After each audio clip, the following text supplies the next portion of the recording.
Shalom saudara-saudaraku yang dikasihi Tuhan, yang diberkati Tuhan, dan selalu aman di dalam lindungan Tuhan. Setiap kita yang percaya kepada Tuhan Yesus pasti disertai Tuhan, karena Dia Allah Immanuel, Allah yang menyertai kita.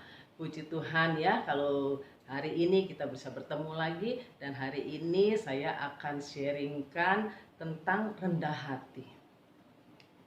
Tidak ada seorang pun yang bisa sampai berhasil rendah hati, saudara-saudaraku, ya, karena rendah hati itu susah, ya.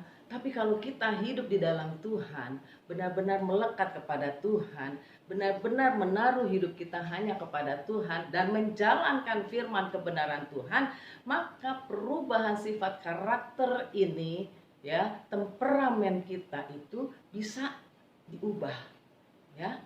Pasti ada perubahannya, walaupun itu sedikit demi sedikit, walaupun susah, tapi pasti ada perubahannya sedikit demi sedikit. Yang penting apa? Kita mau berubah. Yang penting apa? Kita benar-benar mau sadar bahwa apa yang kita lakukan sebagai karakter kita di dalam kehidupan kita, di dalam perbuatan kita yang nggak benar di hadapan Tuhan, kita benar-benar mau kikis, ya, supaya kita jalanin hidup ini dengan rendah hati, ya, dengan kerendahan hati. Dari hari ke hari kita mau salibkan daging kita, ya, hidup kita, karakter kita, bahkan juga nafsu, kehendak, tekad kita salibkan daging kita, supaya kita benar-benar mau masuk dalam pimpinan Tuhan, hidup di dalam kebenaran dan memuliakan nama Tuhan, ya. Amsal 18 ayat 12 berkata, tinggi hati mendahului kehancuran, tetapi kerendahan hati mendahului kehormatan. Saudaraku, tinggi hati itu sama dengan sombong, ya. Kesombongan itu adalah suka membual, ya, membuat kita congkak, menyombongkan diri, arogan, egois, mau menang sendiri, ya, membuat kita angkuh, yang pada akhirnya membawa kita juga pada kehancuran, saudara-saudara, ya. Nggak punya hati kepada sesama kita, EGP, emang gue pikirin, pokoknya hatiku puas, hatiku senang, ya. Padahal di Yakobus 4 ayat 6b berkata, Allah menentang orang yang congkak, orang yang angkuh, tetapi mengasihani orang yang rendah hati. Nah, ini nih yang harus ditanam di dalam hati kita, dalam hati dan pikiran kita. Kenapa? Karena Allah benci kesombongan, Allah benci dengan orang yang gila hormat, yang mau mencari muka, ya, mencari mementingkan diri sendiri, bahkan juga mengharapkan penghargaan dari orang-orang, ya. Apa yang kita lakukan ingin dihargai, ingin diucapin terima kasih, bahkan juga ingin puas kalau orang-orang lulukan kita. Padahal semuanya ini hanya untuk memuaskan kesombongan kita, ya. Membuat itu Allah berpaling, saudara-saudara, ya, berpaling. Kalau kita berdoa juga kepada Tuhan, kalau kita sombong tuh bagaimana, ya, doa kita bisa dijawab? Bagaimana Tuhan mau menolong kita, ya? Jalannya Tuhan akan tertutup. Kenapa? Karena kita jauh dari kasih karunia Tuhan, ya. Kita akan membiarkan kasih karunia Tuhan itu berlalu begitu saja. Kenapa? Karena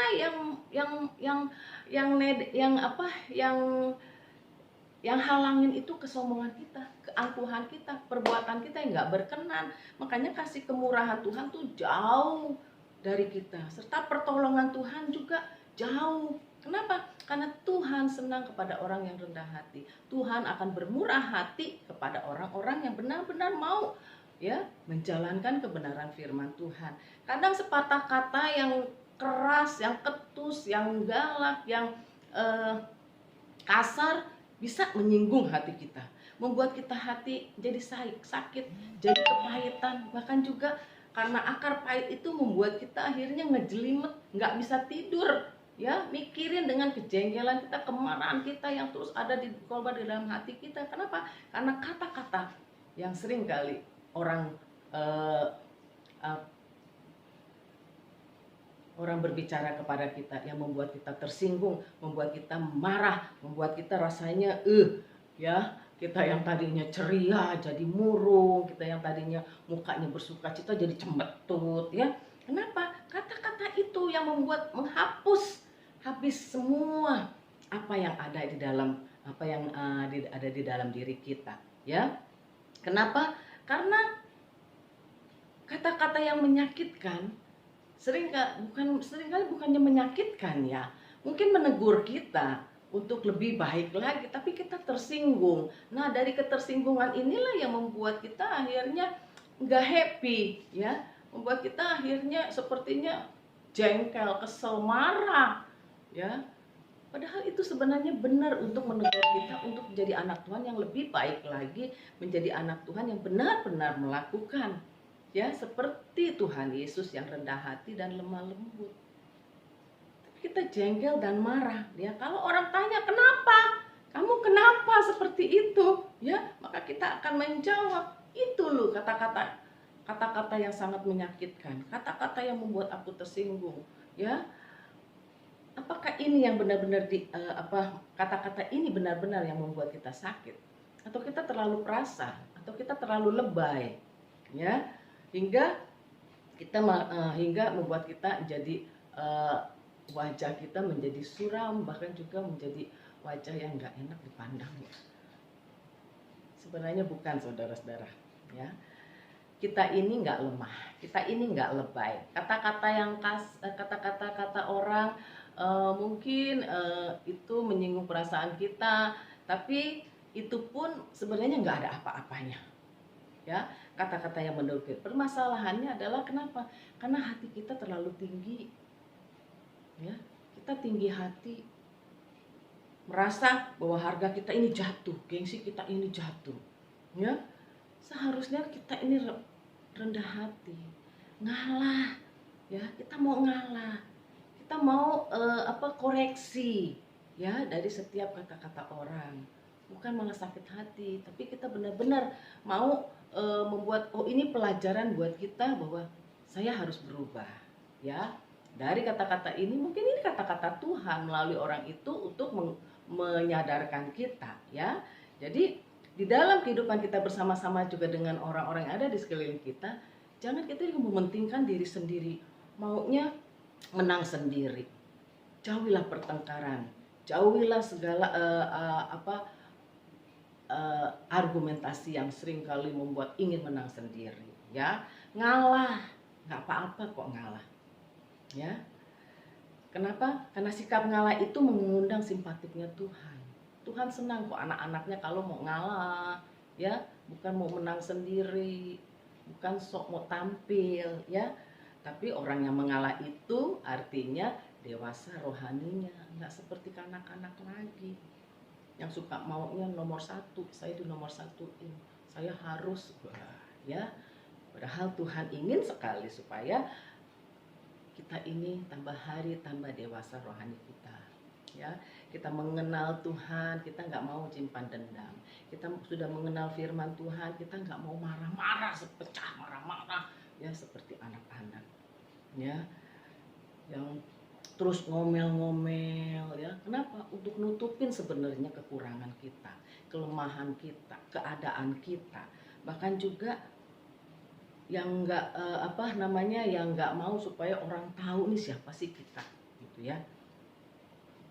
Tetapi orang yang rendah hati itu sebenarnya nggak takut rugi. Sekalipun orang mempermalukan kita, sebenarnya ya kalau kita benar ya, kita serahin sama Tuhan.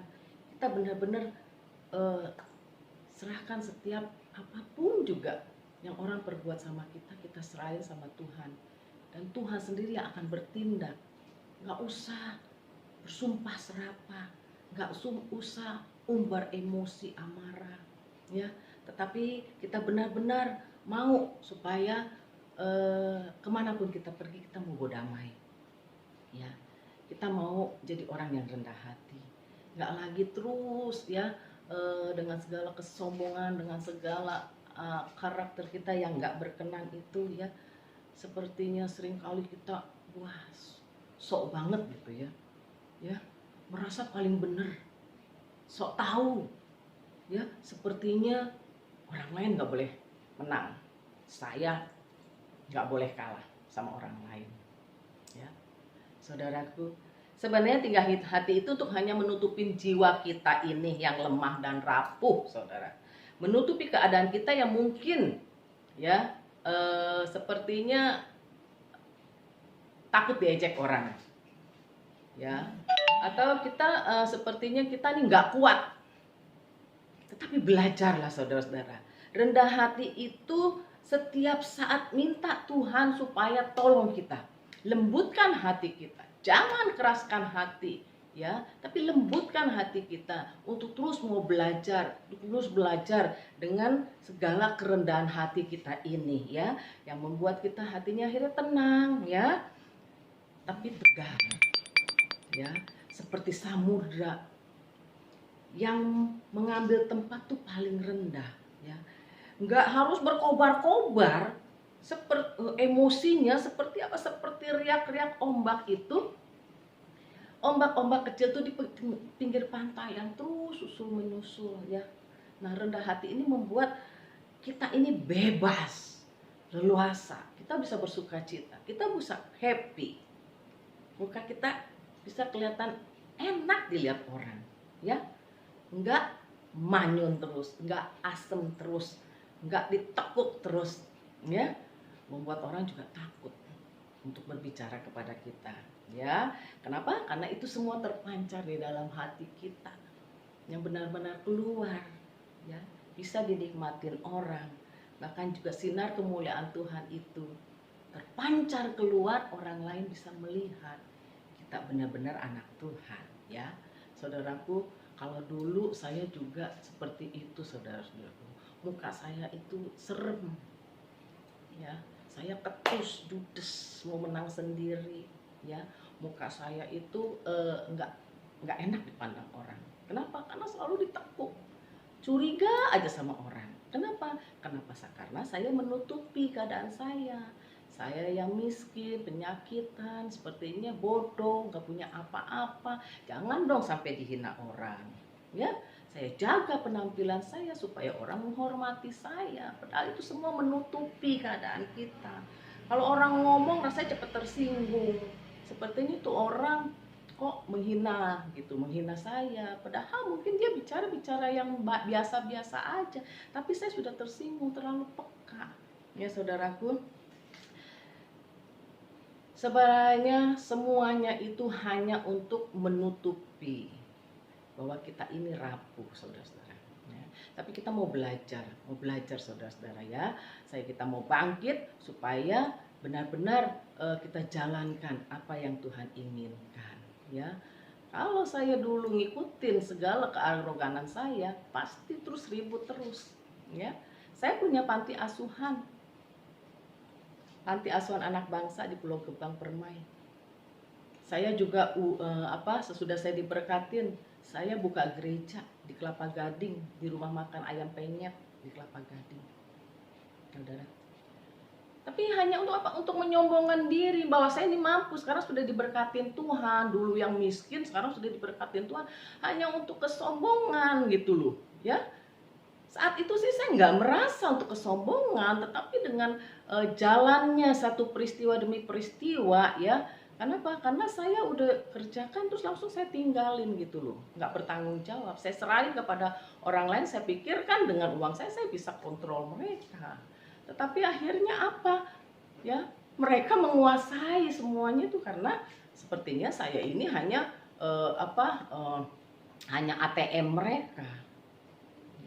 Akhirnya menguasai mereka. Pada waktu kita hadir ternyata, waduh, sudah ambrol berado, saudara, ya. Saya bertobat, saudara-saudaraku, yang akhirnya semua diambil mereka. Memang sakit, memang sekali jengkel, marah, kesel, ya. Tapi itu semua kesalahan saya, ya, membuat saya ini belajar bahwa apa yang saya lakukan, kalau memang katanya hamba Tuhan gini, udah nggak usah marah-marah terus, udah nggak usah jengkel dan kesal, ya. Kalau memang itu sudah diambil mereka dan mereka ingin menguasai, ingin memilikinya, lepaskan hakmu, ya. biarkan mereka yang kerja, biarkan mereka yang terusin, biarin ya, nggak usah marah. Kamu cuman hanya dipakai Tuhan menjadi bendaharanya Tuhan, ya, yang memberkati semuanya itu. Dan kalau memang ini harus diambil oleh orang-orang yang seperti itu, relain, relain, ya. Tuhan nggak buta kok. Tuhan akan nyatain kebenaran itu, ya. Dan kamu pun nggak akan menderita, nggak akan susah dengan menjadi miskin karena perlu itu semua. Tetapi Tuhan akan memberkati kamu, saudara. Itu berjalan cukup lama untuk mengikis ego saya, mengikis kejengkelan kasih, kemarahan saya, kerasanya pemberontakan saya. Tetapi saya belajar terus merendahkan hati, mengampuni, mengasihi, memberkati mereka, ya, yang sudah berlaku curang kepada saya. Dan saya lepaskan, memang itu milik Tuhan yang Tuhan percayakan kepada saya. Tetapi kalau memang itu harus menjadi milik orang lain, silahkan, ya. Yang penting kita sudah menjadi saluran berkat. Dan akhirnya saya bisa mengampuni mereka dan saya lepaskan semuanya itu. Dan dengan segala kerendahan hati, Tuhan sendiri akan menyertai saya, ya. Tuhan sendiri memberkati saya sampai hari ini, ya. Dan saya percaya itu juga karena kasih kuasa Tuhan yang menguasai saya untuk rendah hati, ya. Dan sekarang pun saya bisa jalankan hidup saya dengan berkat-berkat Tuhan, melayani di dalam pelayanan saya pun dengan pimpinan penyertaan Tuhan dan dengan berkat Tuhan juga, dengan kasih kemurahan Tuhan. Dan saya percaya Tuhan juga yang memberkati saudara dan saya, apapun saudara, ya. Di Markus 9 ayat 50 berkata, garam memang baik, tapi jika garam menjadi hambar, dengan apakah kamu mengasinkannya? Hendaklah kamu selalu punya garam dalam dirimu dan selalu hidup berdamai dengan seorang dengan yang lain, ya. Jadi kalau kita melakukan yang ngikutin nafsu kita, daging kita, ya, dengan karakter kita, temperamen kita, yang akhirnya orang lihat nggak ada lagi garam di dalam kita. Dan kita harus menggarami dunia yang sudah tawar dengan kasih ini, ya. Kita harus bangkit menjadi garam, membawa damai, bahkan menjadi berkat, ya. Di 1 Yohanes 3 ayat 15 juga berkata, setiap orang yang membenci saudaranya adalah seorang pembunuh manusia. Dan kamu tahu bahwa tidak ada seorang pembunuh pun yang tetap memiliki hidup kekal dalam dirinya, saudara.